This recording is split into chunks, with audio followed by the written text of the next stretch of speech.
વડોદરાની technology ફેકલ્ટીમાં થેલેસેમિયાનો report કાઢવા માટે વિદ્યાર્થીઓ મૂંઝવણમાં. એસીપીસીની બેદરકારીનો ભોગ હજારો વિદ્યાર્થીઓ બની રહ્યા છે.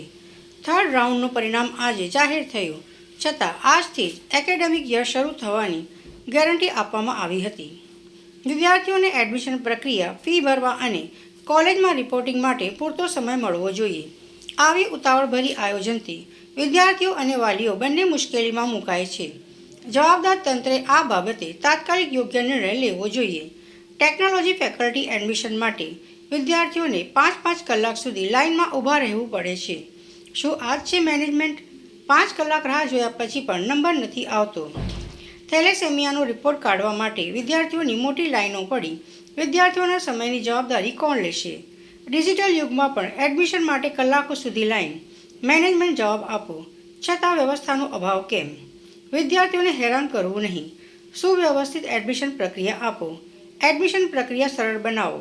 વિદ્યાર્થીઓનો સમય અને મહેનત બંને બચાવો. Faculty of technology, MSU Baroda.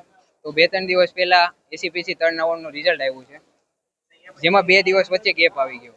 અને આ લોકો એમ કહે છે કે 2 દિવસ પછી લાસ્ટ ડેટ છે, જેમ કે કાલ જ લાસ્ટ ડેટ છે.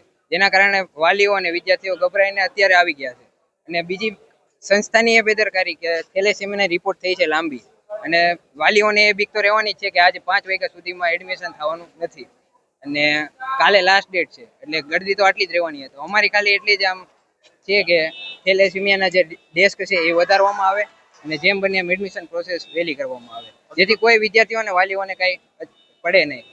તમને લાગે છે કે અમુક વિદ્યાર્થીઓને ખબર જ નહીં હોય? શું લાગે છે? હા, એવું બની શકે.